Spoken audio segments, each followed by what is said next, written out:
Həzrət Mövlana deyir ki, sıxıntılar gecədir, dincəl və kədərlənmə, sabah əlbət olacaq. Üzünüzün güldüyü xoş xəbərlər eşitdiyiniz bir gün olsun, əziz və dəyərli tamaşaçılar. Həqiqətən də əgər sabahlar açıldısa, əgər nəfəs ala biliriksə, göy səmanı, açıq səmanı görə biliriksə, buna şükür etməliyik, kainata təşəkkür edərək günə başlamalıyıq. Həqiqətən də əmin, aman və azad bir ölkədə, təhlükəsiz bir ölkədə yaşayırıqsa, buna görə də uca yaradana təşəkkür eləməliyik. Çünki dünyada özünüz görürsünüz, necə təbii və süni fəlakətlər baş verir, necə bir çox ölkələr müharibələrdən əziyyət çəkir. Çox şükür ki, bizdəki müharibələrə də bir dəfəlik son qoyulub. Eyni zamanda bilirik ki, coğrafi hadisələrdən, təbii hadisələrdən, fəlakətlərdən də heç kəs sığortalanmayıb. Bu mənada da şükür etməliyik ki, ölkəmiz bir növ belə hadisələrdən uzaq bir regionda yerləşir. Ötən gecə qardaş Türkiyədə baş verən dəhşətli zəlzələdən də danışacağıq. Yəni deməyim odur ki, bugün görüşünüzə gəlmişiksə, sağıq, salamatıq, sevdiklərimiz, ailəmiz əhatəmizdədirsə, buna görə məmnun olmalıyıq. Gününüz xeyirlərə açılsın, əziz tamaşaçılar. Üzünüz hər zaman gülsün. Xəbəriniz olsun ki, xəbərin olsun başlayır. Saat yarım sizin evlərinizin qonaq olacağıq. Ölkədən və dünyadan mühüm xəbərlər verəcəyik. Maraqlı mövzulara toxunmuşuq. Ötən gecədən səhərə qədər nələrin dəyişikliyindən xəbərdar olmaq istəyirsinizsə, bizi izləməkdə qalın. Ən baxımlı kanaldasınız, ATV-dəsiniz, saat 8-dir.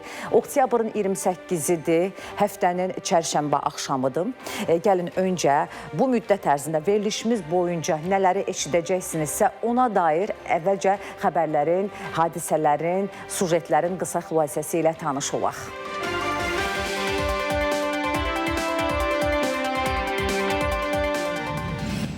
Suraxanı rayonu Oqtay Əliyev küçəsində yerləşən 2 mərtəbəli bina baxımsız haldadır. O tərəfdən artıq yatır, bina gedir gölün içinə. Yağış yağanda evin içi su ilə dolur. Yaşamaq olmur da bu. Yuxarıda azad həmin binalar söküblər, bu hale qalır.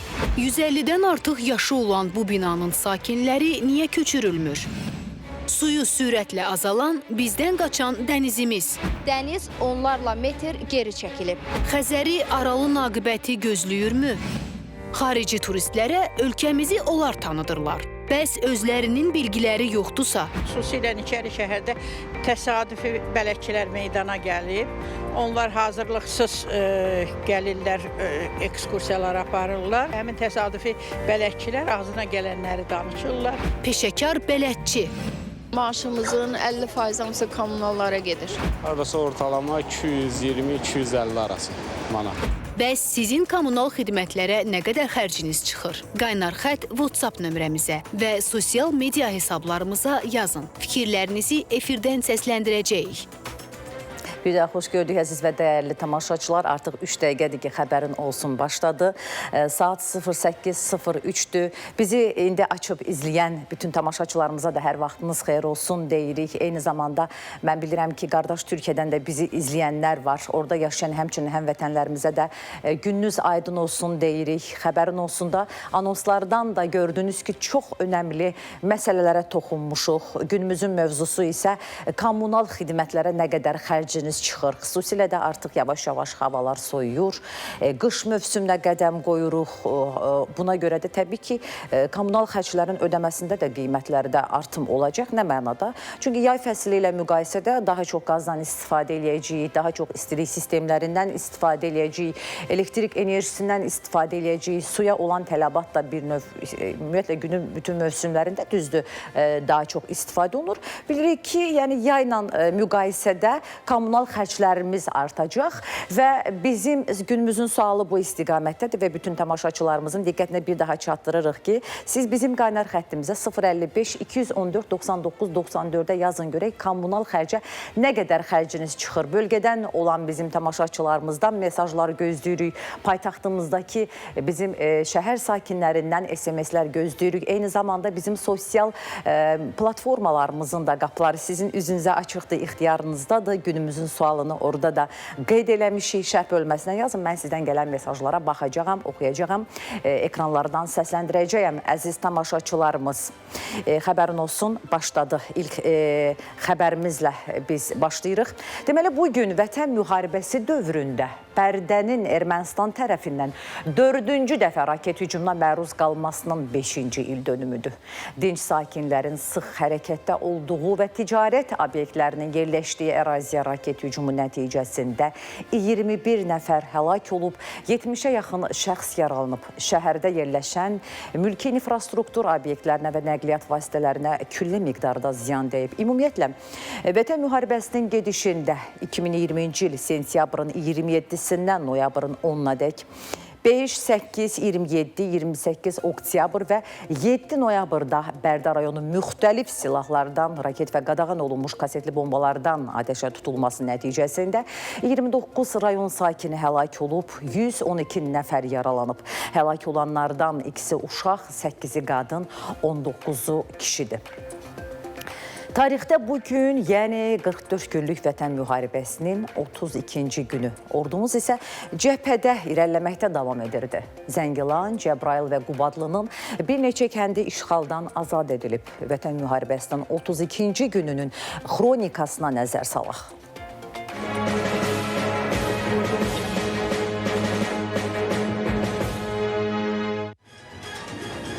Oktyabrın 28-də Ermənistan silahlı qüvvələri növbəti dəfə Bərdə şəhərini raket atəşinə tutub. Nəticədə 21 nəfər həlak olub, 83 nəfər isə yaralanıb. Bu barədə Baş Prokurorluq məlumat yayıb.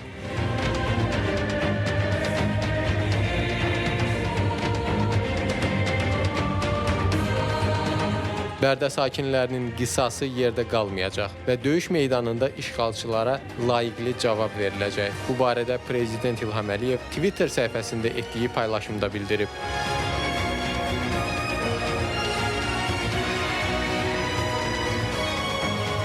Birinci vitse-prezident Mehriban Əliyeva Ermənistan silahlı qüvvələrinin Bərdəyə növbəti dəfə raket hücumu ilə əlaqədar Instagram səhifəsində paylaşım edib.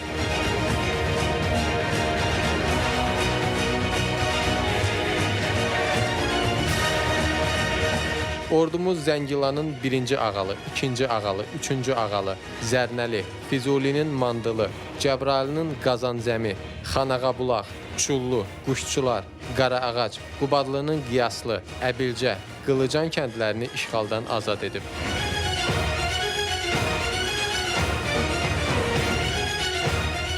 Prezident İlham Əliyev Rusiyanın Interfax agentliyinə müsahibə verib.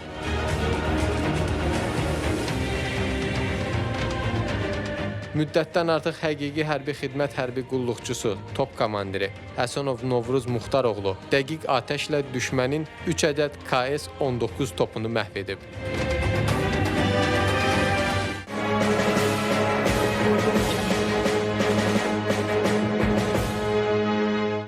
Deyilərək, düşməni də mərdi qismət olsun.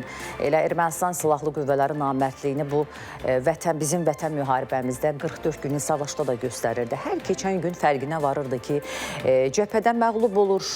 Azərbaycan işğal etdiyi onların torpaqlarını bir-bir azad edir və bu zaman nə edirdi? İnsanların yaşadığı, sivil vətəndaşların yaşadığı, bizim ümumiyyətlə keçmiş cəbhə xəttindən, döyüş bölgəsindən çox-çox kənarda yerləşən bizim ərazilərimizdə, dinc insanlarımızın yaşadığı ərazilərə qadağan olunmuş fosforlu silahlardan, smeçlərdən, raketlərdən istifadə eləməklə atəşə tuturdu. Artıq neçənci dəfə idi ki, bu Bərdədə həmin düşmənin, Ermənistan silahlı qüvvələrinin belə deyim, hədəfinə tuş gəlmişdi. Amma qarşıda Ermənistan silahlı qüvvələrini daha növbəti məğlubiyyətlər gözləyirdi. Çünki bizim tamamilə savaşın bitməyinə, zəfər günümüzə sayılı günlər qalırdı və bu arada işğaldan azad edilmiş ərazilərə böyük qayıdış davam etdirilir. Bugün sübh tezdən Xocavəndin Qırmızı Bazar qəsəbəsi və Sos kəndinə növbəti köç karvanı yola salınıb. Bu dəfə Qırmızı Bazara 20 ailə, yəni 71 nəfər. Sos kəndinə isə 10 ailə, yəni 42 nəfər köçürülüb. Onlar Respublikanın müxtəlif yerlərində, əsasən yataqxanalarda, sanatoriya və inzibati binalarda müvəqqəti məskunlaşmış ailələrdir. Həqiqətən də 30 il müddətində istər-istəməz bizim 1 milyondan çox soydaşımız öz dədə-baba torpaqlarından ayrı düşdülər. Ölkəmizin müxtəlif bölgələrində yataqxanalarda qaldılar. İndi artıq öz yurt yuvalarına qayıdırlar, doğma məskənlərinə qayıdırlar. Bu onlar üçün və bizim üçün bir növ bayramdır və onların hər birinə göz aydınlığı veririk ki, artıq Qarabağımızda, Şərqi Zəngəzurda kütləvi şəkildə məskunlaşma davam eləyir. Xəbərin olsun da elə davam eləyir. Əziz izləyicilər, günümüzün mövzusunu mən sizə bir daha çatdırıram. Kommunala nə qədər, yəni kommunal xidmətlərə nə qədər xərciniz çıxır? Burada söhbət işıq pulundan, su pulundan, qaz pulundan, ondan sonra necə deyərlər, lift pulundan söhbət gedir. Sonra məişət tullantılarına görə etdiyiniz ödənişlərdən söhbət gedir və qeyd elədiyim kimi qışda da bunlar daha çox istilik məqsədi ilə istifadə elədiyimiz qaz və elektrik limiti də biraz daha çox limitli şəkildə çox istifadə eləmiş olacaq və bu mənada da deməli qiymətlər də bir balaca artmış olacaq. Elə qazdan söz düşmüşkən paytaxtın bir neçə rayonlarında qazın verilişində məhdudiyyət olacaq. Deməli, paytaxtın bəzi ərazilərində qazın təchizatına müvəqqəti fasilə yaranacaq. Bu barədə Azərqaz İctimai Birliyi məlumat yayıb. Bildirilib ki, Yasamal, Sabunçu və Xətai rayonlarında qaz xətləri üzərində aparılacaq təmir quraşdırma işləri ilə əlaqədar 28-i 10-cu 2025-ci il tarixdə, yəni bugün saat 10-dan etibarən qaz təchizatının dayandırılması planlaşdırılır. Təmir işləri aparılan müddətdə Yasamal rayonu üzrə Azadlıq, Mətbuat, Hüseyin Cavid, Azərbaycan və Bülbül prospektlərinin, eləcə də Mikail Müşfiq, Nəriman Nərimanov, İsmail bəy Qutqaşınlı, Ələkbərov, Aynaz Sultanova, Fətəli, Abdullah Şaiq, Muxtarov, Rahim, Zərgər Palan, Dağlı, Xəlilbəyli, Səfərli, Nizami, Üzeyir Hacıbəyev, Səməd Vurğun, Xəqani, Rəşid Beypudov, Rıza, ondan sonra Mərdanov qardaşları İçəri şəhər və Rastropoviç küçələrinin, Sabunçu rayonu üzrə Pirşağa qəsəbəsi, Qurtuluş və Kərimov küçələrinin, Maşdağa qəsəbəsi, Gülçülük Safxozunun Xətai rayonu üzrə isə Salmani küçəsinin qaz təchizatında müvəqqəti fasilə yaranacaq deyə məlumatda, yəni Azərqaz İctimai Birliyinin məlumatında qeyd olunub. Sözü gedən ərazilərdə yaşayan sakinlərimiz saat 10-a qədər çalışsınlar ki, belə deyək, lazım olan işlərini görsünlər qazdan istifadəyə dair ki, qeyd elədiyimiz kimi aparılan müəyyən təmir işləri ilə əlaqədar qazın verilişi bir qədər məhdudlaşdırılacaq. Yasamal rayonu mənim yaşadığım rayondadır. Burada da deməli qazın verilişində bir qədər məhdudiyyət yaranacaq. Bəli, əziz tamaşaçılarımız, elə qaza görə nə qədər kommunal xərc ödəyirsiniz? Həmçinin işığa, suya görə nə qədər kommunal xərc ödəyirsiniz? Bizim 055 214 99 94 nömrəmizə yazın. Mən sizin mesajlarınıza baxacağam. Bölgələrimizdən yazsınlar bizim tamaşaçılarımız. Eyni zamanda paytaxtımızdan, paytaxtımızın qəsəbələrindən də yaza bilərlər.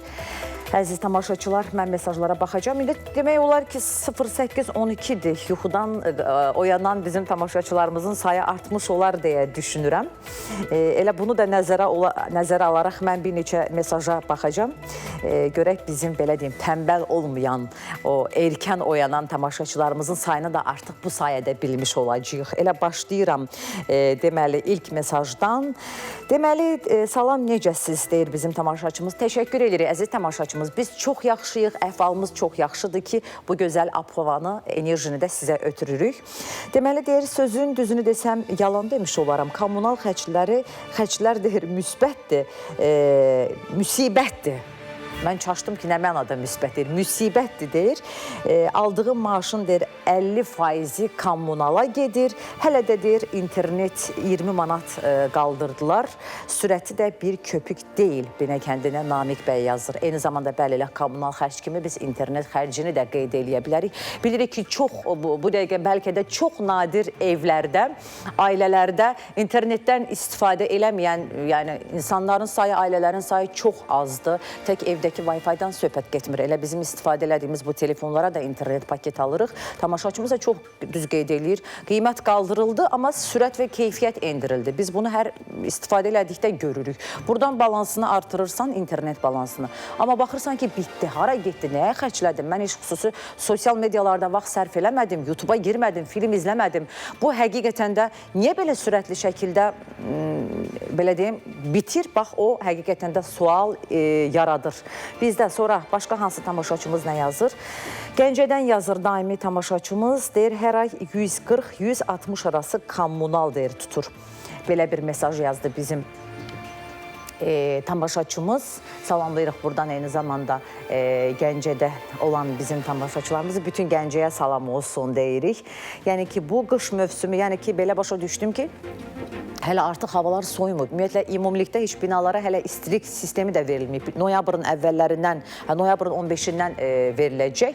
Amma öz, belə deyim, kombisi olan, lazım olanda da bu özünün istifadə elədiyi, necə deyirlər, istilik sistemini nəzərə alsaq, qiymətlər bunun üçün çoxdur deyə düşünürəm. Çünki hələ heç evlərdə o qədər soyuq olmadığı üçün istilik sistemləri işə salınmayıb deyə düşünürəm. Yəni 140-160 manat arası indidən ödənirsə, göründü qışda bizi nələr gözləyir.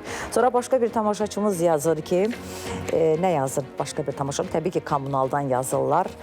Deyir, suya ayda 12-13 manat, işıq hər ay 25 manat vururuq, çatmır, qazdakı hər ay 10 manat, internetə də hər ay 32 manat. Mən belə başa düşdüm, internetə digər kommunal xərclərdən daha çox bizim tamaşaçılarımız vəsait sərf eləyir. Necə deyərlər, ödəniş eləyir. Mən sizin mesajınızı səsləndirdim. Əziz tamaşaçımız, davam edirəm sizdən gələn mesajlara.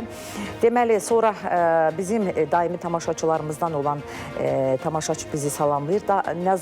Şabran rayonundan Nəzakət xanım yazır ki, bizim aylıq kommunal xərclərimiz qış aylarında 190-200 manat arasında olur. İndidən bizim qazın limitini 30 qəpiklə ödəyirik. Bizim tamaşaçımız yazırdı Şabrandan Nəzakət xanım. Onu da nəzərinizə çatdıraq ki, əziz izləyicilərimiz, xüsusilə bilirik ki, rayon evləri daha böyük olur. Kənd yerlərində, dağlıq bölgələrdə evlərin isidilməsi o qədər asan olmur, bir qədər çətin olur və bu da xərclərin, təbii ki, kommunal xərclərin bir qədər də çoxalmasına gətirir, çıxarır. Əzizləyicilərimiz, eyni zamanda bizim ucqar bölgələrimizdə yaşayan tamaşaçılarımız da yazsınlar, görək onların aylıq qaza, işığa, suya nə qədər xərcləri çatır, daha doğrusu nə qədər ödəyirlər. Əzizləyicilərimiz, qarşıdakı dəqiqələrdə xəbərin olsun da, daha hansı hadisələrdən, xəbərlərdən, mövzulardan xəbərdar olacaqsınızsa, gəlin bir də anonslara nəzər salaq. Suraxanı rayonu Oqtay Əliyev küçəsində yerləşən 2 mərtəbəli bina baxımsız haldadır. O tərəfdən artıq yatır, bina gedir gölün içinə. Yağış yağanda evin içi su ilə dolur. Yaşamaq olmur. Yuxarıda azad həmin binalar söküblər, bu alə qalır. 150-dən artıq yaşı olan bu binanın sakinləri niyə köçürülmür? Suyu sürətlə azalan, bizdən qaçan dənizimiz. Dəniz onlarla metr geri çəkilib. Xəzəri aralı naqibəti gözləyirmü? Xarici turistlərə ölkəmizi onlar tanıdırlar. Bəs özlərinin bilgiləri yoxdursa? Xüsusilə İçəri şəhərdə təsadüfi bələdçilər meydana gəlib. Onlar hazırlıqsız gəlirlər, ekskursiyalar aparırlar. Həmin təsadüfi bələdçilər ağzına gələnləri danışırlar. Peşəkar bələdçi. Maaşımızın 50% hamısı kommunallara gedir. Hardasa ortalama 220-250 arası manat. Bəs sizin kommunal xidmətlərə nə qədər xərciniz çıxır? Qaynar xətt WhatsApp nömrəmizə və sosial media hesablarımıza yazın. Fikirlərinizi efirdən səsləndirəcəyik. Deyirəm, bir çox problemlərlə əslində baş etmək olur, ancaq təbii fəlakət gəldikdə gəldim demir, xüsusilə zəlzələdən söhbət gedir. Sadəcə olaraq mütəxəssislər ehtimal edir ki, zəlzələ ola bilər, amma onun dəqiq saniyəsi, vaxtı, o hətta necə deyərlər, o magnitudası belə bəlli deyil. Sadəcə olaraq ona o istiqamətdə, yəni ki, elə bir coğrafi şəraitdə yaşayırsansa, ehtiyatlı olmaq lazımdır. Xüsusilə də qardaş Türkiyədən söhbət gedir. Türkiyə yenə sil silkələnib, özü də elə-belə silkələnməyib. Balıkəsir vilayətində Sındırğı bölgəsində 6,1 bal gücündə zəlzələ baş verib. Türkiyənin Daxili İşlər Naziri Ali Yerlikaya Balıkəsirdə zəlzələ nəticəsində 4 binanın uçduğunu açıqlayıb. İnsan təlafatı ilə bağlı isə hələ ki heç bir məlumat yoxdur. Lakin TRT haberin məlumatına görə zəlzələdən ümumilikdə 22 nəfər zərər çəkib. Vilayət rəhbəri İsmail Ustaoğlu jurnalistlərə açıqlamasında belə deyib. Onun sözlərinə görə xəsarət alanlar xəstəxanaya çatdırılıb. Onlardan 18 nəfəri evə buraxılıb. 4 nəfərin müalicəsi isə xəstəxana şəraitində davam etdirilir. 27 oktyabrda Türkiyə saatı ilə 22:48-də baş vermiş zəlzələdən sonra 28 oktyabr saat 3:38-də olan məlumata əsasən 102 təkrar təkan yaşanıb. Onlardan ən güclüsü 4,3 magnitudada olub. Son qeydə alınan afterşokun magnitudası isə 3,5 bal gücündə olub. Ümumiyyətlə, demək, Balıkəsir, epitsentri Balıkəsirinin o Sındırğı rayonunda olan zəlzələ bütün Egey və Mərmərə dənizi bölgələrində hiss olunub. İstanbulda 5,9 bal gücündə, eyni zamanda Bursada, Yalovada, İzmirdə və o dediyim kimi Mərmərə bölgəsində olub. Ümumiyyətlə, Türkiyə necə deyərlər, özlərinin də təbirincə desək, beşik kimi hər gün sallanır. Ancaq o magnituda artıq yüksələndə həyəcan təbili deməkdir. Bu uçan binaların da xüsusilə xəsarət alan, zədələnmiş binalarda avqustun 10-da da ən son Balıkəsirdə mərkəzi, yəni epitsentri Sındırğı rayonu olan bir zəlzələ baş vermişdi. Burada bu binalar, necə deyərlər, yaşayış binaları idi, biri mağazaydı, zədələnmişdi və oradakı sakinləri köçürmüşlər. Elə məhz ikinci, bax belə təkanda, deməli, o binalar uçdu. Xoşbəxtlikdən ölüm halları ilə bağlı hələ bir məlumat yoxdur, amma bizim də qeyd elədiyimiz kimi xəsarət alanlar var. Ümumiyyətlə, Türkiyədə həqiqətən də İnsanlar sanki bir immunitet yaranıb Türkiyədə. Xaricdən gedən olanda, bizim özümüz Türkiyəyə gedəndə xarici turistlər üçün həyəcan olur. Çoxsu ümumiyyətlə Türkiyənin artıq zəlzələ bölgəsi olduğu üçün orada yaşamaqdan da qorxurlar. Amma Türkiyədə maraqlı bilirsiniz nədir? Hər ailədə, hər belə deyim, ailə üzvünün başının yanında, o necə deyirlər, çarpayısının yanında o deprem çantaları deyirlər, zəlzələ çantaları var. İçində nə bilim su var, dərman var, müəyyən belə deyim də, istifadə olunacaq deməli, hansısa bir məhsullar var. Ümumiyyətlə, biz bilirik ki, Türkiyə seismik zonadır, bəli. Hər gün az qala ölkədə, necə deyərlər, bu məsələlər müzakirə olunur, İstanbulun daha təhlükəli olduğunu deyirlər. Eyni zamanda İstanbulda zəlzələyə davamlı binaların tikilməsi məsələsi sıx-sıx gündəmə gəlir. Amma bir günün, 2 günün, 3 günün bu işi deyil də, təbii ki, illər aparan bir şeydir. Və dünyada eyni zamanda bilirik ki, İndoneziya və Yaponiyada seismoloji çox aktiv bir bölgədə yerləşir. Xüsusilə Yaponiyanın nümunəsi ilə Türkiyəyə gətirilsə də çox yaxşı olar. Söhbət nədən gedir? O binaların təməlinin xüsusi o oynaq süxurlarla, belə deyim, necə deyərlər, hərəkətdə olan, hansı ki, xüsusi konstruksiya olur. O zəlzələnin yönünə görə artıq bina hərəkət edir. Bu zaman təbii ki, binada uçma, dağıntı və s. kimi hadisələr olmur. Amma Türkiyədə baxırsan ki, çox yeni müasir binadır. Mən bunu da bir nümunə deyəcəm.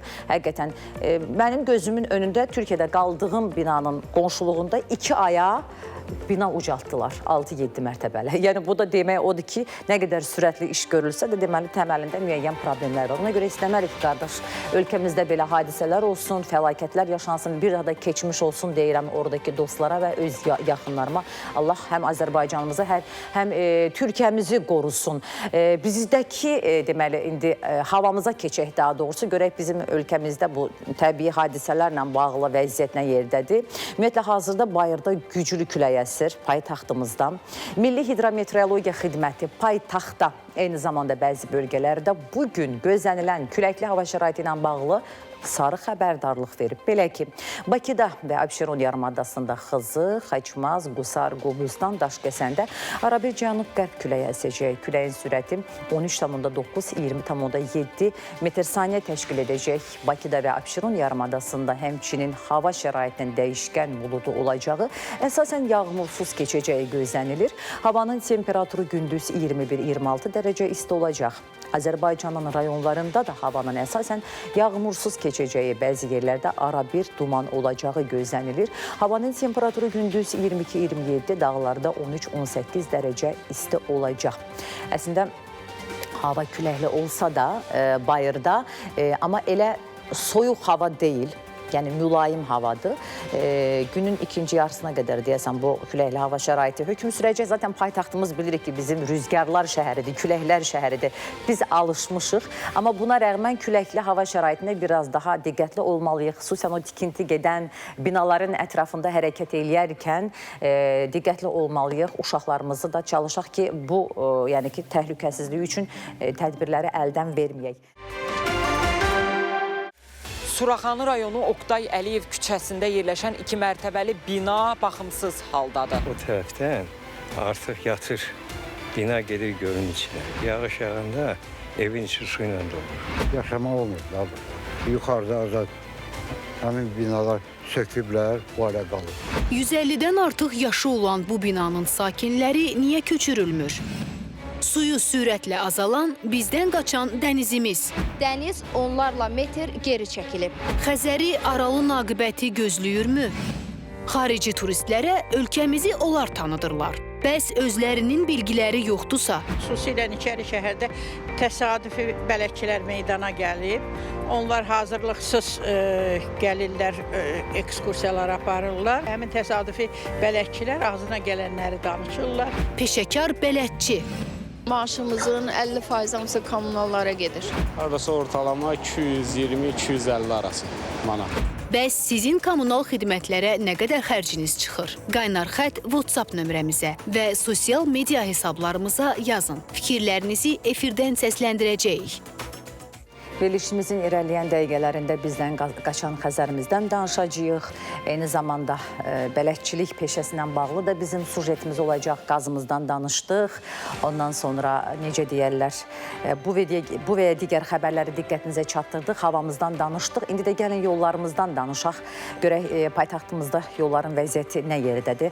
Hazırki saata görə 0:28 saatına görə 08:28-ə görə, yəni 2 dəqiqə sonra 9-un yarısı olacaq. Və paytaxtın 15 istiqamətində avtomobillərin sıxlığı müşahidə olunur. Xəritəni biz açırıq və sürücülərimizin diqqəti bizdə olsun, evdən çıxmaq istəyən sürücülərimizin.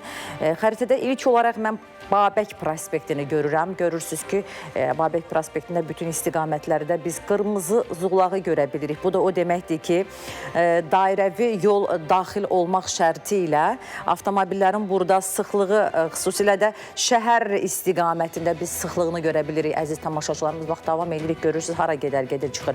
Bir ara fasilə verir, sonra yenə də davam eləyir.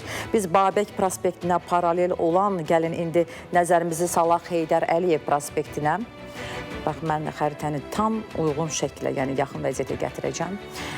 Gəlin elə şəhərə girişdən başlayaq. Aha, deməli, bax, bu sarı zolağı görürsünüz ki, bu avtomobillərin burada hərəkətdə olan sıxlığıdır. Sonra bir qədər şəhər mərkəzinə yaxınlaşırıq. Mən açıq görürəm əslində bütün istiqamətlərdə. Hələ ki, gəlirəm mərkəzə doğru, deməli, aha, tam artıq paytaxtın mərkəzinə irəlilədikcə avtomobillərin burada şəhərə doğrudan söhbət gedir. Biz sıxlığını görə bilirik və Heydər Əliyev prospektindən İzzət Həsənoğluna yol ayrılır. Eyni zamanda, deməli, hansı küçədir bu? Mirzə Balah Məmmədsadəyə yol ayrılır. Ara küçələri də qeyd edək ki, sərnişin sürücülərimiz ona görə hərəkət eləsinlər. Burada da avtomobillərin sıxlığını görə bilir. Eyni zamanda davam eləyirəm mən Fətəli xan Xoyskini görürük. Fətəli xan Xoyski burada deməli, əslində burada da tıxac var müəyyən yerlərdə. Orada 4 yol ayrıcı var. Əhməd Rəcəbdən söhbət gedir. Təbriz küçəsində mən qeyd edeyim. Burada da avtomobillərin sıxlığını görə bilirik. Eyni zamanda gəlin biz indi nəzər salaq Ziya Bünyadov prospektinə. Ziya Bünyadov prospekti mərkəzə doğru irəliləyən hissəsində prospektin kənar yolundan söhbət gedir. Qırmızı zolağı görürük biz, eyni zamanda sarı zolağı görürük. Yəni avtomobillər müəyyən yerə qədər avtomobilin hərəkəti aktivləşir. Sarı zolaq, sonra yenə qırmızı zolağa keçid alır. Atatürk paralelində olan Atatürk prospektində də avtomobillərin sıxlığını görmək mümkündür. Eyni zamanda Səttər Bəhlulzadəyə yol ayrılır. Orada da avtomobillərin sıxlığını görmək lazımdır və Züyə Bünyadov gəlir Azadlıq prospekti ilə kəsişir. Azadlıq prospektində yollar açıqdır, amma Azadlıq prospektindən gedir Cəfər Xəndana ayrılan yollarda biz deməli avtomobillərin sıxlığını görə bilirik və nəzər salıram indi mən. Deməli, söhbət gedəcək indi Bakı-Sumqayıt şosesindən. Bilir ki, buradan da çox sayılı bizim tamaşaçılarımız, vətəndaşlarımız Masazırdan Xırdalanan Sumqayıtdan paytaxta doğru gəlməkdədirlər. Elə ənənəvi burada tıxacların olduğu hissədir bura. Gəlir Moskva prospektidir, Rəşad İsmailov küçəsidir, 20-ci Biləcəri istiqamətidir, Şirvan küçəsidir. Bütün bu şosedən ayrılan yollarda mən tıxacı görürəm. Sonra gətirir bu yol hansı ki bizi 20 yanvar dailəsinə bağlayır. 20 yanvardan da Həsənbəy Zərdabiyə, eyni zamanda Tbilisi prospektinə yollar ayrılır ki, burada da avtomobillərin ənənəvi sıxlığını biz görə bilirik. Eyni zamanda Əbdülvahab Salamzadə indi mənim qarşımda açıldı. Burada deməli Əbdülvahab Salamzadədə də qırmızı zolaq özünü göstərməkdədir. Yəni avtomobillərin sıx hərəkətini burada müşahidə eləmək mümkündür. Eyni zamanda gəlin mən nəzər salacağam. Bizim istifadə olunan daha aktiv yollarımızdan birinə. Mən şəhərə doğru çalışıram, yaxınlaşdırım. Xəritədə biraz uzaqlaşdıranda istiqaməti itiririk. Əziz tamaşaçılarımız, deməli bu hansı yoldur? Mətbuat prospekti önümə çıxdı. Mətbuat prospektində də o Azərbaycan Dövlət Nəşriyyatına doğru, eyni zamanda oradan Abbas Mirzə Şərifzadəyə ayrılır bizim o iş yeri istiqamətində Atıvəyə doğru. Burada da deməli avtomobillərin sıxlığını görmək mümkündür. Həsənbəy Zərdabiyi qeyd elədim, Mirəli Seyidovu da mən qeyd elədim.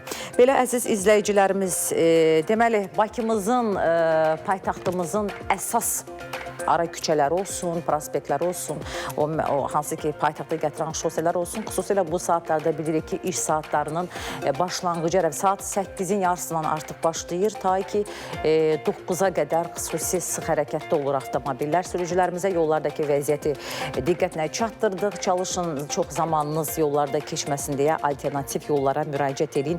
Bizim əziz və dəyərli sürücülərimiz günümüzün mövzusunun bir daha mən sizin diqqətinizə çatdırıram. Qaza, işığa, suya, internetə, ondan sonra məişət tullantıları ilə bağlı necə deyirlər, zibil puluna, lift puluna nə qədər xərciniz çıxır? Buyurun, yazın, mən sizdən gələn SMS-lərə baxacağam. Görün bizim tamaşaçılarımızın kommunala nə qədər xərci çıxır. Deməli, salam necəsiz deyir bizə Orxan Qazaxlı Seyidlər kəndindən, Saatlının Seyidlər kəndindən. Kommunallar və internetə hamısına aylıq 52 manat pulumuz çıxır.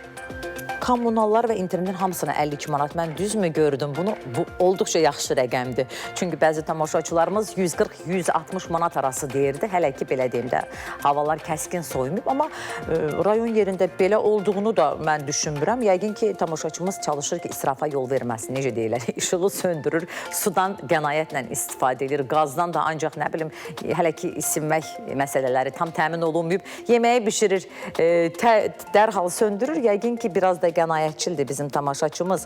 Davam edirik əziz tamaşaçılarımız sizdən gələn mesajlara baxmağa və onları səsləndirməyə. Deməli, Surxay Firudinli yazır bizə. Haradan yazdığını təbii ki qeyd eləməyib. Deyir ki, qaza 40 manat, işığa 60 manat, suya isə 0 manat. Belə bir yazıb tamaşaçımız. Çünki deyir, suyumuz yoxdur. Maşınla deyir, su alırıq. Mən başa düşdüm artıq. Yəni su verilmədiyi üçün və də paytaxtımızın bir çox qəsəbələrində həqiqətində bu su sarıdan çox əziyyət çəkilir. Tək paytaxtda deyil, elə bölgələrimizi götürsək, kürə ətrafı bizim rayonlarda da su baxımdan qıtlıq yaşayan bizim rayonlarımız var, kəndlərimiz var. Elə bunu demək istəyir Surxay müəllimdir ki, suya 0 xərcim çıxır. Çünki ayda deyir 15-20 manat deyir pul verib su alırıq. Mən sizin mesajınızı oxudum, əziz tamaşaçımız.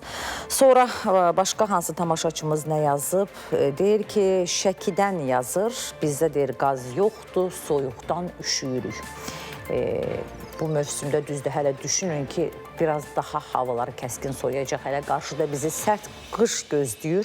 İndidən Şəkidə qazın yoxluğu səbəbindən orada yaşayan bizim vətəndaşlarımız üşüdüklərini qeyd edirlər. Sonra kommunal xidmətində limitdir nəyə lazımdır? Nə qədərdir istifadə edirəmsə, nəyə görədir 2 qat ödəməliyəm? Tamaşaçımız belə yazdı. Nə qədər istifadə edirəmsə, nəyə görə 2 qat ödəməliyəm? Mən bu sualı tam olaraq başa düşmədim də, amma belə başa düşdüm. O limitdən sonra qiymət dəyişikliyindən yəqin, o limit qalxandan sonra, müəyyən limiti aşdıqdan sonra ödəniş üsulu da dəyişir də, yəni ödənişin miqdarı da çoxalır. Bəlkə də tamaşaçımız bunu nəzərdə tutub. Ondan sonra deyir ki, Salyandan Asif bəy yazır ki, 150 manat qaz, işıq, su pulu. Allah deyir, özü kömək olsun, qabaqdan deyir, qış gəlir. Necə deyərlər, o qarlı qış gəlir. Allah kömək olsun təbii ki, əziz tamaşaçımız. Sonra Rızayev Vaqif yazır ki, kommunala deyir, ümumilikdə 100-150 manat arası xərcimiz çıxır. Vaqif bəy bizə yazır. Sonra başqa bir tamaşaçımızın mesajını səsləndirirəm. Minimum deyir, xərcimiz bizim kommunala 500 manatdır. Yevlax rayonundan yazır bizim bir tamaşaçımız 500 manatdır. İndi həqiqətən də burada yəqin qaz, işıq, su, internet, nə bilim, digər o kommunal vasitələrdən, ödənişlərdən söhbət gedir yəqin ki. Amma 500 manat heç də az məbləğ deyil, az qala yəni bir nəfərin əmək haqqıdır. Ondan sonra kim də yazır? Sonra başqa bir tamaşaçımız da yazır ki, əziz izləyicilərimiz 055-214-99-94-ə yazın görək sizin nə qədər xərciniz çıxır kommunal xidmətlərə. Bizim Instagram səhifəsini siz görürsünüz, verilişimiz boyunca xəbərin olsun. Orada da eyni zamanda günümüzün mövzusunu qeyd edirik hər dəfə. Orada da yaza bilərsiniz. Elə gəlin baxaq görək Instagram səhifəmizə yazanlar varmı? Demək, Instagram səhifəmizə yazanlar... Aha, deyir, kommunal o qədər bahadır ki, deyir, hansının deyir, qiymətlərindən danışaq. Hələlik belə bir mesaj gəlib. Əzizləyicilərimiz, buyurun yazın, görək sizin qaza, işığa, suya, internetə nə qədər xərciniz çıxır. Ümumiyyətlə bildirik ki, həqiqətən də işıqsız, qazsız, xüsusilə susuz keçinmək olmur. Bir də həyatımıza internet daxil olub. Təbii ki, artıq internet də hava, su kimi lazım olan bir vasitəyə çevrilib. Mən qeyd elədiyim kimi, çox nadir evlərdə, ailələrdə internetdən istifadə eləməyənlər var. Təbii ki, çox istifadəsi əlbəttə ki, zərərlidir. O vaxt zərərlidir ki, vaxtımızın çox hissəsini internet sayəsində sosial medialarda keçiririk. Amma xeyirli tərəfləri də var ki, dünyadan, hər şeydən xəbər tuta bilirik, xəbər saytlarına girə bilirik. Yeri gəldikdə elə xəbərin olsunu bizim internet resurslarımızdan da izləyə bilirik. Eyni zamanda əsas rabitə vasitəsinə çevrilib. İndi çox nadir şəkildə insanlar bir-birinə belə mobil, necə deyərlər, mobil telefon vasitəsilə, yəni o ev telefonu vasitəsilə çox nadirən zəng eləyərlər, əlaqə saxlayarlar. Ancaq yəni ki, dünyanın o başında olan bizim tanıdıqlarımızla, yaxınlarımızla, dostlarımızla görüntülü şəkildə, səsli şəkildə saniyələr içərisində biz danışa bilirik. Yəni bu tərəfi də var. Ona görə də internet bizim həyatımızın əsas ayrılmaz hissəsindən birinə çevrilib. İndi də əziz tamaşaçılar, bələdçilik peşəsindən danışacağıq. Bilirik ki, bələdçi ölkə gələn turistlərin yüksək səviyyədə qarşılayıb yola salan şəxsdir. Onlar ölkədə qaldığı müddətdə turistlərlə ünsiyyət qurur, şəhəri tanıdır, səyahətə gələnləri bir çox şeylərdən xala edir. Bir sözlə, bələdçilər nə qədər peşəkar olarlarsa, gələn turistlər həm bir o qədər məmnun qalarlar, həm də turistin üst tutduğu ölkənin geniş təbliğatı aparılmış olar. Ancaq çox təəssüf ki, turizm sektorunun əsas qollarından biri olan bələdçiliyə ölkəmizdə kifayət qədər peşəkar yanaşma yoxdur. Bəs bu peşə sahibləri hansı xüsusiyyətlərə malik olmalıdırlar?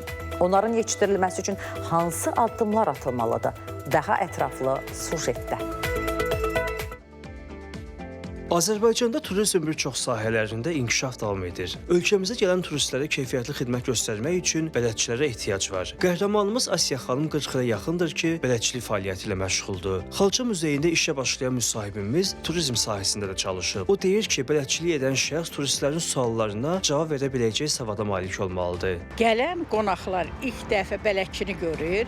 Əgər avtobusla ya hər hansı bir maşınla biz səyahət ediriksə, onlar əlbəttə Azərbaycandan bir bələdçini, bir də sürücünü görürlər. O yüksək biliyə malik olmalıdır ki, gələn tamaşaçıları razı sala bilsin.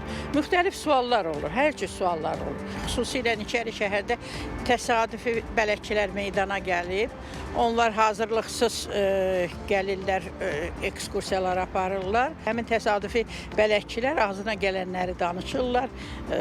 Yəni onlar bilməyən bələdçilər əlbəttə bələdçi kurslarına getməlidir, təlimlərdə iştirak eləməlidirlər. Digər müsahibimiz Kənan Əzimzadə isə bu sahədə bir qədər yenidir. O artıq 7 ildir ki, bələdçiliklə məşğuldur. Bələdçi sözünün mənası ümumiyyətlə yol göstərən, öndə gedən deməkdir. Bələdçi situasiyanı aradan qaldırmalıdır. Bələdçi getdiyimiz məkanların coğrafi, mədəni və təbiətin məlumatlarını müştəriyə verməlidir. Qiymətlərlə bağlı məlumat verməlidir, çıxış haqqında məlumat verməlidir.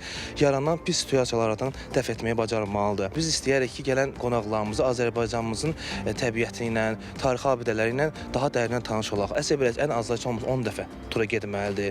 Turun gedişatını bilməlidir, nəqliyyat hardan çıxış olduğunu bilməlidir, müştəriylə danışıq qabiliyyəti bacarmalıdır, anlayışlı olmalıdır. Birinci biz öyrədəndə bələdçilərimizi, birinci ölkə vətəndaşlarımız, öz vətəndaşlarımızla başlayırıq turistə, ölkə xarici turistlərinə və ondan sonra təcrübələrini artırandan sonra biz artıq keçirik xarici qonaqlarını qarşılayırıq. Məlumat üçün bildirək ki, turizm haqqında qanuna əsasən bələdçilər attestasiyadan keçəndən sonra onlara icazə kartı verilir. Əli Novruzəliyev, Ramin İsmailov. Əziz tamaşaçılar, yenidən xoş gördük hər birinizi. Bələdçilərdən danışdıq. Ümumiyyətlə, həqiqətən ölkəmizə peşəkar bələdçilər də lazımdır. Bilirik, ümumiyyətlə, turistləri cəlb eləmək, onları tarixi yerlərimizlə tanış eləmək, ondan sonra Azərbaycanın milli mətbəxinin təamlarından daddırmaq üçün, ümumiyyətlə, onların həqiqətən də bələdçi nə qədər peşəkar olarsa, elə bir turistdə o, həm də bələdçini mən bir növdə səfir kimi görürəm. Nə mənada? O gələn turisti biz belə xəfifə almayaq.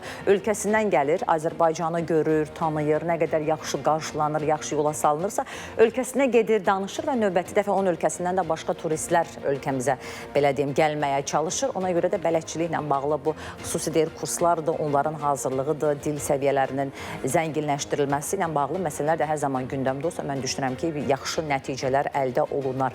Ümumiyyətlə, biz bayaq bu mobil telefonlardan danışırıq, internetdən danışırıq. Təbii ki, müsbət tərəflərindən də danışdıq ki, əlimizin altında bax internet olduğu üçün biz dərhal bir şey haqqında məlumat almaq üçün, ondan sonra hansısa bir hadisələrin necə dəyişdiyini bilmək üçün dərhal internet lazımdır ki, biz girək baxaq. İnternet elə ki, bir dəqiqə dayandı, bizim də belə deyim, fəaliyyətimizdə müəyyən məhdudiyyətlər yarana bilər. Yəni, dünyanı ayağımıza gətirir.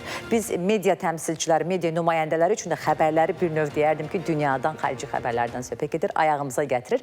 Amma ötən günlərin birində belə sosial şəbəkələrdə qarşıma bir paylaşım çıxdı. Deməli, tələbə universitetin illik təhsil haqqını səhvən mobil telefonuna kontur kimi balans olaraq yükləyib. Bax, indi siz kadrlardan da görürsünüz. 4604 manat. Bax, bu məbləği istəyib ki, təhsil haqqını ödəsin. Yanlışlıqla o balansını demək artırıb. Mən indi biz düşünürük ki, o tələbənin halı hansı vəziyyətdə olub, o necə həyəcanlanıb, necə stres keçirib. Biz Instagramdakı bir sosial yəni Instagramdakı hesablardan birində qarşımıza çıxdı. Deməli bu. Amma nəticədə sonda əlaqə saxladıq biz həmin tələbə ilə. Bəlli oldu ki, onun balansı artıq geri, yəni mobil operator onun ödədiyi o məbləği geri qaytarıb. Və hal-hazırda bu məbləğ 4604 manat hansı görəsən universitetin təhsil haqqıdır, maraqlıdır. Özəl universitetdirmi, yoxsa dövlət universitetidirmi, amma az məbləğ deyil. Yaxşı ki, tezliklə bu problem həll olunub, belə tələbə də, necə deyərlər, sakitləşib. Xəbərin olsun, davam eləyəcək saat 08:44-dür, əziz izləyicilər. Suraxanı rayonu Oqtay Əliyev küçəsində yerləşən 2 mərtəbəli bina baxımsız haldadır. O tərəfdən artıq yatır bina gelir gölün içine. Yağış yağanda evin içi suyla dolur. Yaşamaq olmur da bu. Yuxarıda azad həmin binalar söküblər, bu hale qalır. 150-dən artıq yaşı olan bu binanın sakinləri niyə köçürülmür? Suyu sürətlə azalan, bizdən qaçan dənizimiz. Dəniz onlarla metr geri çəkilib. Xəzəri Aralı naqibəti gözləyirmü? Maaşımızın 50% hamısı kommunallara gedir. Hardasa ortalama 220-250 arası manat. Bəs sizin kommunal xidmətlərə nə qədər xərciniz çıxır? Qaynar xətt WhatsApp nömrəmizə və sosial media hesablarımıza yazın. Fikirlərinizi efirdən səsləndirəcəyik. Xəbər anonsuna baxırsınız. Elə anonslarda da deyildiyi kimi sosial hesablarımıza yazın görək sizin eyni zamanda WhatsApp qaynar xəttimizə nə qədər xərciniz çıxır kommunala, qazdan, işıqdan, sudan, internetdən, nə bilim lift pulundan, zibil pulundan söhbət gedir. Deməli Yevlax rayonunun Ərəbbəsrə kəndindən Bəxtiyar Şöybov yazır ki, deməli kommunala deyir, elə də xərcimiz çıxmır, amma yenə də kommunal xərcləri hesablayanda çox xərcimiz çıxır. Çünki deyir biz kənd yerində yaşayırıq. Məsələn deyir qaza, işığa, internetə, su, torpaq vergisindən bunu unutmuşdum. Xüsusilə kənd yerlərində yaşayanlara. Hamısını deyir hesablasaq, orta hesabla 200-250 manat xərcimiz çıxır. Davam edirik. Sonra başqa digər bir tamaşaçımız yazır bizə. Bu da bizim hər zaman izləyən tamaşaçımız Qubadan Əli kəndindən Əmrah bəydir. Deyir ki, deməli dağlıq ərazidə yaşadığımız üçün bizdə kommunal xərcləri o qədər xərc tələb eləmir, çıxmır. Çünki işıqdır, internet və telefon bunlar da 40 manat xərc eləyir. Bizdə əsas yanacaq problemidir. İstilikdən söhbət gedir. Bəzi bilirik ki, hələ də qazlaşdırılmamış bizim ucqar dağ kəndlərimiz qalmaqdadır. Ondan sonra deməli başqa bir tamaşaçımız Sumqayıtdan Kəmalə xanım yazır ki, mən həyət evində yaşadığım üçün 20 manat qaza, işığa və suya vururam. Zibil pulu 5 manat verirəm, amma özümə söz vermişəm ki, havalar soyuyan kimi odun peçi yandıracağam. Sumqayıtdan söhbət gedir. Bax, Sumqayıtdan söhbət gedir. Yəni ki, paytaxtımızdan cəmi bir neçə dəqiqə deməli aralı məsafədə yerləşir. Bizim ola bilsin ki, əziz Kəmalə xanımımız biraz da ironiya olaraq belə bir mesaj yazmışdı ki, yəni çatdıra bilmirəm, qızına bilmirəm. Ona görə də deyir, çalışacağım odun yandırma, amma odun alıb gətirmək də az məsələ deyil də. Yəni oduna da elə, necə deyirlər, en qədər xərc verilir. Ondan sonra görək tamaşaçılarımızdan gələn mesajlara mən baxa-baxa davam eləyirəm. Deməli, kommunal xidmətdən danışır. Xudaddan Zeynəb xanım yazıb ki, kommunal xidmətlərin xərci hələ evdə deyir 3 nəfərik. Yenə də deyir qənaət edə deyir qışda 80 manat 100 manat arası işıq, qaz, zibil xidmətlərinə görə çıxır. Əlavə də deyir internet haqqı da 25 manatdır. Yayda bu rəqəm qaz az işlədiyinə görə, yəni qayda bilirik ki, istilik üçün qazdan az istifadə edirik də, qızınmırıq ancaq yemək üçün. Ona görə deyir yayda biraz bunun qiyməti enir. Su bizdə deyir həyətimizdə yerdən çıxdığından sudur deyə xidmət haqqı ödəmirik. Deyir ki, yayda deyir onsuz da deyir su verilmir. Yaxşı ki, həyətimizdən çıxır. Tamaşaçımız belə bir mesaj yazdı. Əziz izləyicilərimiz, sizin nə qədər kommunala, qaza, işığa, suya, pula, internetə, nə bilim, torpaq vergisinə, zibilə, məişət tullantılarla bağlı nə qədər xərcinizə çıxdığını bizə yazın. Biz sizdən gələn mesajlara baxacağıq. Günlərin biraz da tarixindən danışaq. Məsələn, bugün hansı hadisə ilə yadda qalıb, tarixdə hansı izlər qalıb, biz ənənəvi olaraq önəmli tarixlərə nəzər salırıq. Bugün Beynəlxalq Animasiya günüdür.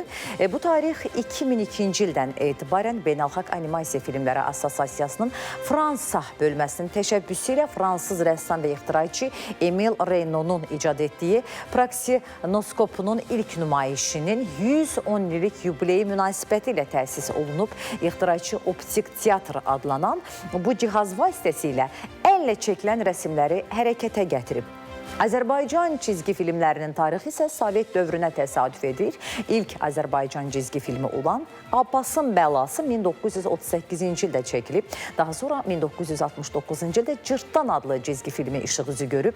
Lakin müstəqilliyin ilk illərində maliyyə çətinlikləri və texniki çatışmazlıqlar səbəbindən cizgi filmi istehsalı nisbətən azalıb. Azərbaycanda ölkəmizdə hazırda efirdə yayımlanan cizgi filmlərinin 85%-ni xaricdən istehsal olunan animasiyalar təşkil edir. Azərbaycanda cizgi filmi sektorunun zəif olmasının əsas səbəbi bu sahədəki deməli mütəxəssis qıtlığı ilə bağlıdır. Animasiya filmlərinin istehsalı olduqca bahalıdır. Peşəkar səviyyədə bir animasiya filmini ərsəyə gətirmək üçün kifayət qədər ciddi məbləğ tələb olunur. Nəticədə də gələcəyimiz olan uşaqlar dublyajla təqdim olunan xarici cizgi filmlərinə baxmaqla yad təsirlərə məruz qalır, milli baxış və dünya görüşünün formalaşmasından uzaq düşürlər. Odur ki, həm dövlət, həm də özəl sektor zaman itirmədən bu sahəyə ciddi maraq göstərməlidir. Məsələn, 2022-ci ildə açıqlanan hesabatda qeyd edilib ki, Türkiyədə 100-ə yaxın animasiya studiyası var. İşçi qüvvəsi təxminən 1500-2000 nəfərdir. Ümumiyyətlə, bizdə xüsusilə uşaqların bir qismi Türk cizgi filmlərini izləyirlər. Ondan sonra bir qism bizim uşaqlar da Rus, belə deyəm, multifilmlərinə maraq salırlar. Bu da təbii ki, bizim uşaqlarımızın milli dünya görüşünün təfəkkürdə formalaşmasına mənfi təsir eləyir. Ona görə də elə yaxşı olar ki, animatorlar elə maraq doğuran, elə böyüklərin belə maraqla izləyəcəyi cizgi filmlərini ərsəyə gətirsinlər. Belə, bundan başqa 28 oktyabr Ümumdünya Məktəb Kitabxanaları günüdür. Bəli, məktəb kitabxanaları günüdür. 1999-cu ildən UNESCO-nun təşəbbüsü ilə tərkibinə daxil edilən gün kitabı uşaqlara sevdirməkdə bu kitabxanaların əhəmiyyətini diqqətə çatdırır. Burada ayrı-ayrı fənlərə aid əlavə materialları, tarixə, ədəbiyyata dair müxtəlif kitabları, ensiklopediyaları, bir sözlə axtarılan sualların əksəriyyətinə cavab verəcək mənbələri tapmaq mümkündür. Əziz izləyicilərimiz, ümumiyyətlə də kitab oxumaq, təhsil bilirik ki, ümumiyyətlə hər ölkə üçün bu çox mühüm vasitədir. İndi sizə Çindən xəbər verəcəyik. Deməli, biz öncə ekrana gətirək çox maraqlı bir görüntülərdir. Həm pul görürük, deməli, bax bu Çinin mədən deməli şirkətlərindən birinin rəhbəridir. Bu gördüyünüz uşaqlar da tələbələrdir. Həmin deməli bu mədən şirkətinin rəhbəri deməli Çinin Henan əyalətində olan kənddə yaşayan, həmən dediyim kimi kənddən söhbət gedir oradır. 21 ildir ki, burs verir. Yəni təhsil haqqı mı deyim, uşaqların istifadəsi üçün yəni pul verir də onlara. Öncə baxanda elə bildim ki, uşaqlar pulu öpürlər, amma sonra gördüm ki, o təzim olaraq təşəkkür məqsədilə axı içində belə bir belə deyim jest var da, bunu göstərirlər. Həqiqətən də 21 ildir. Belə bir xeyirxah iş adamlarının sayı kaş ki bizim ölkədə də çox olsun. İş adamlarımız, ondan sonra biznes fəaliyyətlə məşğul olanlar, hansı ki bu Türkiyədə də artıq ənənə halını alıb bursların verilməsi. Eyni zamanda bizim məşhur milyonçumuz Hacı Zeynalabdin Tağıyev də az, yəni ki belə deyim, tələbələr oxutdurmayıb. Eyni zamanda ölkəmizə baxarsaq Qızlar Məktəbinin inşası onun adı ilə bağlıdır. Bir sıra təhsil müəssisələri onun adı ilə bağlıdır. Eyni zamanda Azərbaycanın o müxtəlif qabaqcıl şəxsiyyətləri olub, hansı ki onların xaricdə təhsili üçün də vəsait ayırıb, maddiyyat ayırıb. Ümid edirəm ki, bax bu Çindəki nümunə, Türkiyədəki nümunə, elə Hacı Zeynalabdin Tağıyevin örnəyi bizim ölkədə də bir ənənə halını halar ki, bizim uşaqlar, tələbələrimiz üçün də burslar, yenə necə deyərlər, ödənişlər edilər. Davam edirik biz. Yəqin ki, bir çoxunuz Aral və Urmiya göllərinin qurumasından xəbərdarsınız. Təəssüf ki, dünyanın ən iri gölü olan Xəzərin də taleyi eyni istiqamətə gedirmiş kimi görünür. Xəzər dənizinin səviyyəsi hər il orta hesabla 6-7 santimetr azalır. Əgər belə davam edərsə, 30-40 ildən sonra Xəzərin böyük bir hissəsindən əsər əlamət qalmayacaq. Suyun azalması o həddə enib ki, artıq gölün sahil ərazilərində adacıqlar üzə çıxıb. Bu proses təkcə Azərbaycanda yox, bütün Xəzər ətrafı ölkələrdə müşahidə olunur. Suyun səviyyəsinin aşağı düşməsi eyni zamanda dəniz faunu və florasının da məhvinə səbəb ola bilər. Bir sözlə, Xəzər üçün həyəcan təbili çalınır. Aparılan araşdırmalara əsasən Xəzərin su səviyyəsinin azalmasına bir neçə əsas amil təsir göstərir. Bunları mütəxəssislər dilindən eşidəcəyik.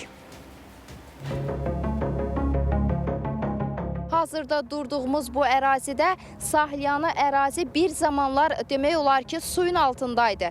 Ancaq indiki görünən vəziyyət odur ki, dəniz onlarla metr geri çəkilib. Xəzərin bu mənzərəsi hər kəsdə narahatlıq yaradır.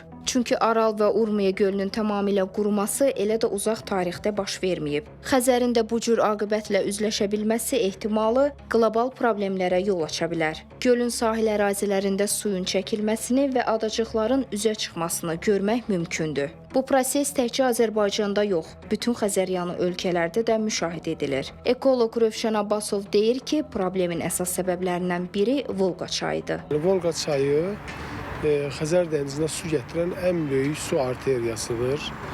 Xəzərə gələn suların 80%-dən çoxu Volqa vasitəsilə gəlir və bu çay dənizin su balansını təşkil edən əsas çaydır.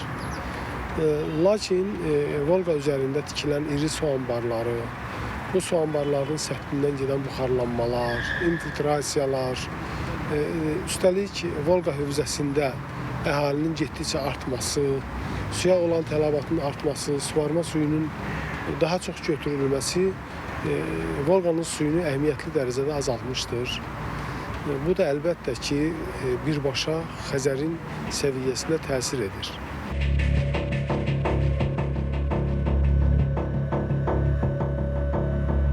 Xəzərdə su səviyyəsinin azalması çox ciddi problemlərə yol aça bilər. İlk olaraq dənizin faunasını təşkil edən Xəzər su itisi və 120 növdən çox balığın məhv olma təhlükəsi var. Dəniz məməliləri olan su itinin balalama yerləri çox azalmışdır. Çünki su itilər əsasən şimal hissədə bala verirdilər, şimal hissədə donan buzların üzərində. Lakin artıq belə ərazilər çox azdır. Təxminən yox səviyyəsində, bu da su itlərin populyasiyalarına çox ciddi təsir edir.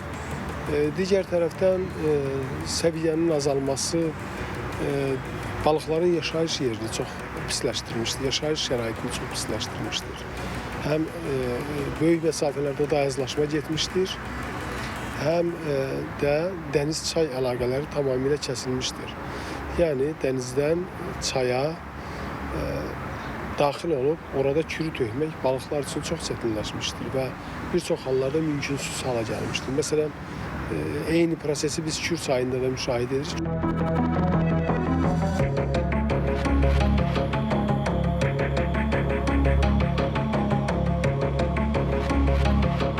Mütəxəssis deyir ki, Xəzərin səviyyəsi hər il orta hesabla 6-7 sm azalır. Bu məsələ Prezident İlham Əliyevin də diqqət mərkəzindədir. Ölkə başçısı sentyabrın 25-də BMT-nin Baş Assambleyasının 80-ci sessiyasındakı çıxışında bildirdi ki, bu region üçün ciddi ekoloji təhdiddir və təkcə iqlim dəyişiklikləri ilə bağlı deyil.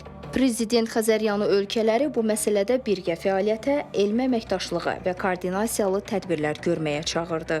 2022-ci ildə Xəzəryanı dövlətlərin dövlət başçılarının zirvə görüşündə Xəzər dənizində ətraf mühitin pozulması məsələsini qaldırdım. Bugün vəziyyət daha acınacaqlıdır. Xəzər dənizi sürətlə azalır. Əsas səbəb isə iqlim dəyişməsi deyil. Gözlənilməz nəticələri ilə ekoloji faciəni dayandırmaq üçün Xəzəryanı dövlətlərin bir səyləri zəruridir. Azərbaycan həmçinin həmin problemin həlli üçün BMT ilə sıx əməkdaşlığa hazırdır. Qeyd edək ki, ölkəmizdə Xəzərin vəziyyəti ilə bağlı geniş miqyaslı monitorinqlər aparılır. Dəyişikliklər, peyklər və xüsusi cihazlarla ölçülür, nəticələr beynəlxalq mərkəzlərlə paylaşılır. Amma görülən tədbirlər yalnız başlanğıcdır. Əgər suyun azalması dayanmasa, yaxın 30-40 il ərzində Xəzərin böyük hissəsi xəritədən silinə bilər. Jalə Qəhrəman qızı, Suada Quliyeva, Rafiq Hüseynov.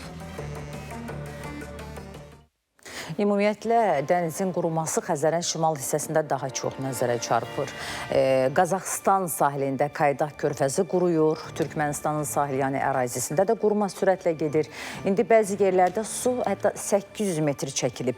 Hazırda Rusiya-Azərbaycan işçi qrupunun ekspertləri Xəzər dənizinin səviyyəsinin aşağı düşməsi ilə bağlı birgə əməkdaşlıq proqramı hazırlayırlar. Ümid eləyək ki, bu ekoloji problemlərin səbəb olduğu, yəni Xəzərin quruması olmasına səbəb olan bu nüanslar birgə səylər nəticəsində aradan qaldırılacaq. İndi Suraxanıdan danışacağıq. Daha doğrusu Suraxanı rayonu, Əmircan qəsəbəsi, Oqtay Əliyev küçəsində yerləşən 2 mərtəbəli yaşayış binasının çat verən divarlarından, uçub tökülən pilləkənlarından danışırıq. Qaynar xəttimizə edilən müraciət əsasında binada çəkiliş apardıq. Binada yaşayanlar deyir ki, ərazidəki bəzi yaşayış evlərinin əksəriyyəti sökülsə də 150 ildən çox yaşı olan bina sökülməyib. Sakinlər yararsız halda olan evlərdə yaşayırlar. Bəs onların bu problemi nə zaman həll olunacaq? Suraxanı rayonu Oqtay Əliyev küçəsində yerləşən 2 mərtəbəli bina baxımsız haldadır. Binanın hər tərəfi qopub, tökülüb. Tikilinin bərpa olunmağa ehtiyacı var. Divarları çat verib, pilləkənləri uçub, dağılıb.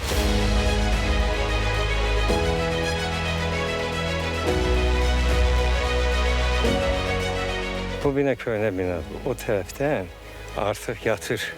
Bina gedir gölün içinə. Mən birinci mərtəbədə olum. İkinci mərtəbə yağış yağanda evin içi su ilə dolur. 153 ilin binasıdır.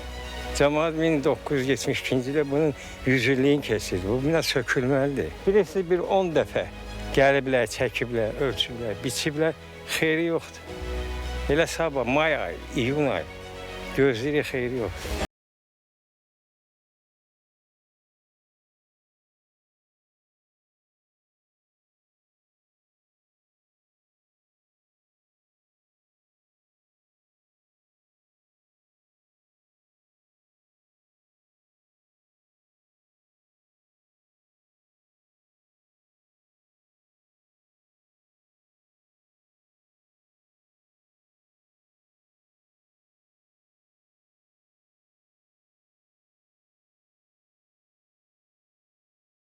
Həmin binalar söküblər, bu ara qalır. Evi qoyublar, gəlib başqa yerdə qalırlar. Kirayə. Məsələ ilə bağlı Suraxanı rayon icra hakimiyyətindən deyildi ki, qeyd olunan ünvanda yerləşən yaşayış binası rayon ərazisində mövcud olan qəzalı binalar siyahısına əlavə edilib və müvafiq tədbirlər görülməsi üçün aidiyyatı qurumlara müraciət ünvanlanıb. Dövlət Şəhərsalma və Arxitektura Komitəsindən isə bildirildi ki, binaya baxış keçirilib və qəzalı vəziyyətdə olması təsdiqlənib. Tikilidə inventarizasiya işləri həyata keçirilib və mənzillərin hər kvadrat metrinin dəyəri hesablanıb. Qiymətləndirmə prosesi başa çatdıqdan sonra sakinlərlə görüş olacaq. Kompensasiya ödənişi və onların qəzalı vəziyyətdə olan mənzillərdən köçürülməsi prosesinə başlanılacaq. Rövşən Tahir, Yunis Yusubov.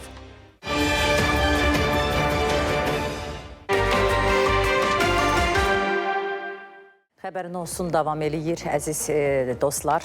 Günümüzün mövzusu kommunal xərclərə nə qədər xərciniz çıxır sualı ilə bağlıdır.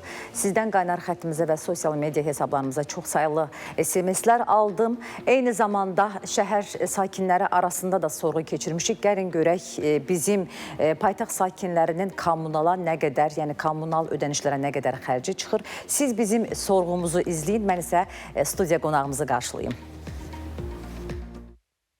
Kommunal xidmətlərə xərcimiz çox çıxır. Qaza qış vaxtında 70-80 manat, işığa 30-40 manat, suya 30-40 manat. Belə, yəni çox istifadə edirik, çox da xərcimiz çıxır. Maaşımızın 50% hamısı kommunallara gedir. Çox çıxır. Özdəki qazdır, vurursan, məsələn, bu günləri ödəyirsən, vurursan, elə bil hava vurublar. 2 günə qaz qutarır. İşıq yenə elə, çox çətindir. O qədər xərcimiz çıxır qızım, onun sayını itirmişəm deyə bilmərəm. Üzü qışa əlbəttə ki, qaz çox yandırırıq. Məsəl üçün kombi olduğuna görə çox yazır. 29 manat suya, 30 manat da qaza. Çoxdur. Nə qədər daha doğrusu istifadə ediriksə, ona pulunu verirəm. Haradasa ortalama 220-250 arası manat. Biraz çoxdur. Niyə çoxdur? Çünki limit söhbəti var, nə bilim, qazda, işıqda dəyişirlər. Ona görə. Sabit bir də rəqəm olsa, bir heç olmasa, uzun müddətdə öyrəşər adam. Belə öyrəşmə olur.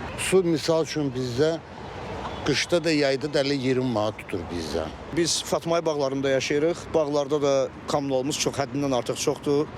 qaza da, işığa da, suya da həddindən artıq çox gedir. Yəni təxmini aya 190 manat qaz vaxtı qaza gedir, işığa elə günə 5 manat. Suya da ki, nə bilim, su belə normaldır. Yəni amma əsas işıqla qazlı hər ikisinə də çox gedir. Xərcim əslində çox çıxır tələb olduğuna görə, yəni sərf eləmir də su, işıq, qaz olsun, hamısı çox gəlir həqiqətən. Hətta limiti keçəndən sonra artıq kombi yanır, qış gəlir indi qarşıdan dekabrda və onda daha çox limiti keçdiyimizə görə də qazı daha çox ödəmiş oluruq. Bu da biz tələbələri sərf eləmir. Biz tələbəyi kiraya qalırıq burada. Elə bil ki, məsələn, işığa falan işığı elə demək olar ki, gəlməyib. Qaza 3 manat, 5 manat gəlir belə. Suya da 3 manat, 4 manat. Bir də komendant pulu olur, o da 20 manat. Xəbərin olsun, davam eləyir qonaq görüşəsi ilə əziz tamaşaçılarımız. Bakı Expo mərkəzində 27-ci Azərbaycan Beynəlxalq Tibb İnnovasiyaları sərgisi Medinex 2025 keçiriləcək. Sərgi səhiyyə peşəkarlarını, tibb müəssisələrinin rəhbərlərini, sahibkarları, distributorları və investorları bir araya gətirəcək. Studiya qonağımızla Medinex 2025 sərgisindən və onun əhəmiyyətindən danışacağıq. Qonağımız Medinex 2025 sərgisinin layihə rəhbəri Aynurə Nəzərlidir. Xoş gəlmişsiniz Aynurə xanım. Təşəkkür edirəm dəvətiniz üçün. Xoş gününüz olsun. Tekrardan biz də sizi xoş gördük. İstərdim ki, bu Medinex 2025 sərgisindən danışasınız. Ümumiyyətlə, tədbir dəqiq harda və nə vaxt keçiriləcək? Bu haqda tamaşaçılarımızı buyurun məlumatlandırın. 27-ci Beynəlxalq Medinex sərgisi bu il 30 oktyabr, 1 noyabr tarixlərində Bakı Expo mərkəzində keçiriləcək. Bu sərgi demək olar ki, sahə üzrə, səhiyyə sektoru üzrə, tibb üzrə mütəxəssisləri bir araya toplayaraq unikal bir platforma formatında keçirilir. Burada sərgi ilə yanaşı işgüzar proqramımız da mövcuddur. Və dediyiniz kimi burada sahə üzrə peşəkarlar, mütəxəssislər, həkimlər, hətta investorlar, mütləq qaydada investorlar, sahibkarlar belə görüşərək əməkdaşlıq üçün müzakirələr etmək üçün bir fürsətdir. Yəni ölkəmizdə bu tədbirin keçirilmə məqsədi bundan mı ibarətdir? Başqa hansı məqsəd daşıyır? Bildiyiniz kimi son illər bütün sektorlarda olduğu kimi səhiyyə sektorunda da geniş bir islahatlar keçirilir. Reformalar, dəyişikliklər baş verir. Biz də bunun şahidiyik. Bu fonda Medinex sərgisi bu dəyişikliklərin daha da hızlı şəkildə keçməsi üçün dəstək olur və bunun üçün də təbii ki, xarici dövlətlərdən dəvət olunan şirkətləri, qurumları bir araya gətirərək, yəni yerli bazarda daha böyük, geniş inkişaf olsun naminə bu sərgini keçiririk. Xüsusilə dediniz, xarici dövlətlərdən gələcəklər. Bu dövlətlər, bu ölkələr hansılardır? Vurğulamaq istəyərdim ki, bu il Azərbaycanla yanaşı bir çox xarici dövlətlərdən gələn şirkətlərimiz var və keçmiş illərə nəzər salsaq, bu il xarici dövlətlərdən maraq nisbətən artıb. Buna təsdiq olaraq Azərbaycanla yanaşı Türkiyə, Rusiya, Oman, Misir, Belarusiya, Cənubi Koreya, Qazaxıstan, Özbəkistan kimi ölkələri qeyd etmək istəyərdim. Xüsusilə də milli pavilyonla çıxış eləyən ölkələrimiz də mövcuddur. Bunların arasında İtaliya, Oman, Misir, Özbəkistan kimi ölkələr milli pavilyon ilə çıxış eləyirlər. Bu da onun göstəricisidir ki, bizim regiona maraq ildən ilə artır. Xarici şirkətlərin Azərbaycana, regiona olan marağı artır və təbii ki, öz məhsullarını burada daha geniş formatda sərgiləmək, satışı ilə məşğul olmaq istəyənlərin sayı artır. Aynur xanım, bu dediniz milli pavilyonlarını nümayiş elətdirəcəklər eyni zamanda xaricdən gələn bu təmsilçilər. Onların milli pavilyonlarında ziyarətçilərə nə nümayiş elətdirəcəklər? Bildiyim ki, söhbət tibbdən gedir, bəli, Medinex adından bəllidir. Amma xüsusilə nələr orada ziyarətçilərə göstəriləcək? Bilirsiniz, səhiyyə sektoru çox genişdir. Burada dərmanlarla yanaşı tibbi avadanlıq, fərqli cihazlardır, ortopedik, oftalmologiya cihazları, protez cihazları belə, laboratoriya cihazları, yəni fərqli istiqamət üzrə avadanlıq cihazları qeyd etmək istərdim. Farmasevtik şirkətlər də mövcuddur həmən dediyiniz pavilyonlarda. Yəni spektr olaraq çox genişdir. Bunu yəni görmək, bilmək üçün mən dəvət eləyərdim mütəxəssisləri sərgiyə gəlib, ziyarət eləsinlər, sərgilənən məhsullarla yaxından tanış olsunlar. Bu bizim üçün və ümumiyyətlə səhiyyə sektorunun daha da belə deyək də dəyişikliklər, yaxşı tərəfə dəyişikliklərə hızlandırmaq prosesinə yardımcı olar bu forma. Bəs ölkəmiz öz pavilyonunda da çox nəyi sərgiləyəcək?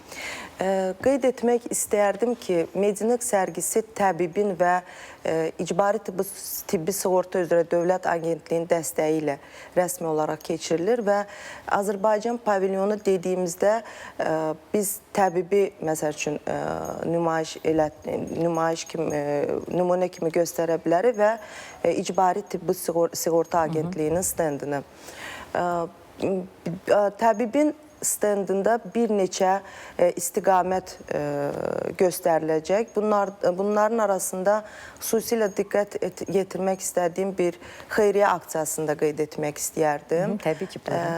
Bu təbibin dəstəyi ilə biz bu il ilk dəfə olaraq mammografiya müayinəsi keçirəcəyik və bu tamamilə ödənişsiz, təmənnasız olaraq keçirilir. Ona görə İstəyərdim ki, bizim qadınlar da aktiv gəlib ziyarət eləsinlər sərgimizi və mümkün qədər müayinədən keçsinlər. Xüsusilə də süd vəzi xərçəngi ilə mübarizə aylığı elan olunub. Bu çərçivədə keçirilir. Bəs ümumiyyətlə, hara müraciət eləsinlər, hara gəlməlidirlər ki, xanımlar bu müayinələrdən keçirsinlər? Bunun üçün ilk öncə Medinex sərgisinin internet səhifəsinin qeydiyyatdan keçmələri önəmlidir, zərulidir və qeydiyyatdan keçdikdən sonra sərgiyə dediyim tarixlərdə 30, 31 və 1 noyabr tarixlərində gələrkən giriş biletini alıb və birbaşa təbibin stendinə yaxınlaşaraq orada artıq həmkarlar onları yönləndirəcəklər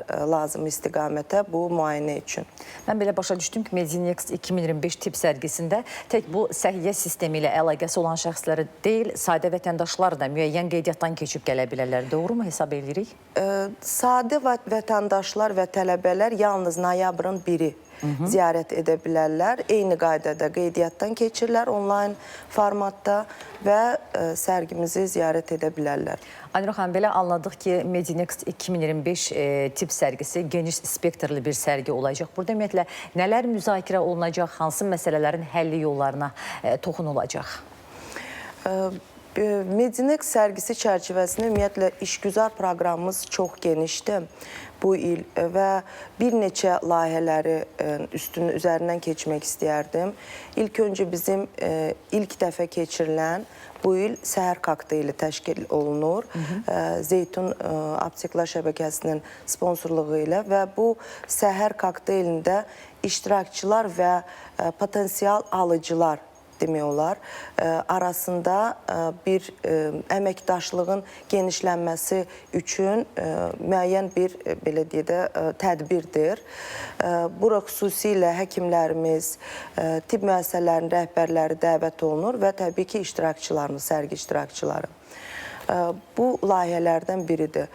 Xeyriyyə aksiyalarımızın biri də qan köçürmə aksiyasıdır. Bəli, biz hemofiliya assosiasiyası ilə bərabər bu aksiyanı təşkil edirik. Yalnız bir gün 30 oktyabr tarixində baş verəcək bu tədbirdə iştirakçılarla yanaşı həm də ziyarətçilər iştirak edə biləcək və bununla da xəstəliyə məruz qalan insanlara donor olaraq, yəni dəstək ola biləcəklər.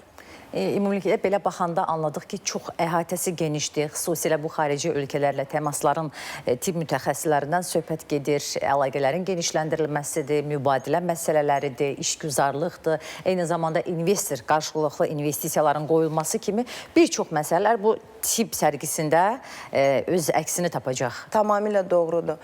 Medinex sərgisinin bir bölməsini də vurğulamaq istərdim. Beauty. Gözəllik sektorudur. Burada da bizim Türkiyədən gələn, iştirak edən şirkətimiz də mövcuddur. Stend ilə çıxış eləyəcək və dekorativ kosmetika, bioloji aktiv əlavələr kimi məhsullarını təqdim edəcəklər. Yəni bu istiqaməti də biz Azərbaycanda istəyirik daha geniş formatda məlum, belə deyək, sərgiləyək və geniş formatda təqdim etməyə çalışırıq. Düşünürəm ki, növbəti illərdə bu sektora maraq daha da artacaq və sərgidə daha çox... Aynurə xanım, burada təbii gözəlləşməkdən mi söhbət gedir? Yoxsa biz bilirik ki, bu cərrahiyyə üsulu ilə gözəlləşdirməyə, plastik cərrahiyyədən söhbət gedir, xanımlarımızın marağı artıb. Ümumiyyətlə, bununla bağlı da hər hansı bir yeni texnologiyaların nümayişi olacaq mı sərgidə?